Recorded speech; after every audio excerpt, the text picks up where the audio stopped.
بعض لوگوں میں یہ باتیں مشہور ہیں کہ عاشورہ کا دن حضرت آدم علیہ السلام کی دنیا میں اترے تو عاشورہ کا دن تھا، نوح علیہ السلام کی کشتی جب پار لگی تو عاشورہ کا دن تھا، ابراہیم علیہ السلام کو آگ میں ڈالا گیا اور پھر وہاں آگ کو گلزار بنایا گیا تو وہ عاشورہ کا دن تھا، اور قیامت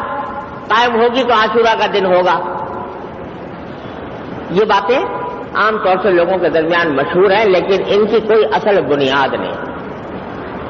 کوئی صحیح روایت ایسی نہیں ہے جو یہ بیان کرتی ہو کہ یہ واقعات عاشورہ کے دن پیش آئے تھے۔ صرف ایک روایت ہے، وہ یہ کہ حضرت موسیٰ علیہ السلام کا جب فرعون سے مقابلہ ہوا تو موسیٰ علیہ السلام دریا کے کنارے پہنچ چکے تھے، سمندر کے کنارے، اور پیچھے فرعون کا لشکر آ رہا تھا، تو اللہ تبارک و تعالیٰ نے موسیٰ علیہ السلام سے کوئی حکم دیا کہ اپنی عصا کو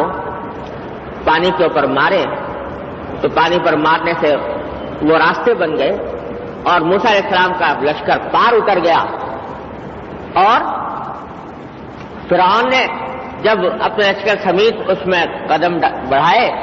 تو پانی کے بیچ میں پہنچنے کے بعد وہ غرق ہو گیا۔ یہ واقعہ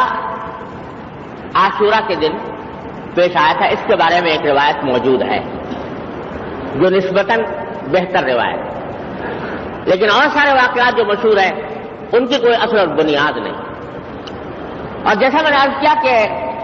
اس تحقیق میں پڑھنے کی حاجت نہیں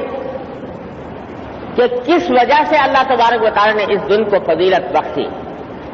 یہ اللہ جل جلالہ کے بنائے ہوئے ایام ہیں، وہ جس کو چاہتے ہیں، جس دن کو چاہتے ہیں اپنی رحمتوں اور برکتوں کے نزول کے لیے منتخب کروا لیتے ہیں، وہی اس کی حکمت اور مصلحت کو جاننے والے ہیں، ہمارے اور آپ کے ادراک سے ماوراء بات ہے۔ اس وقت اس بحث میں پڑھنے کی ضرورت ہے۔ ہاں البتہ یہ ضرور ہے کہ جب اللہ تبارک و تعالیٰ نے اس دن کو منتخب کر لیا اس کام کے لیے، تو اس کا تقدس یہ ہے کہ اس دن کو اس کام میں استعمال کیا جائے جو نبی کریم سرور دو عالم صلی اللہ علیہ وسلم کی سنت کے مطابق، اور سنت میں جو واحد حکم دیا گیا ہے عاشورہ کے دن وہ ہے روزہ رکھنا،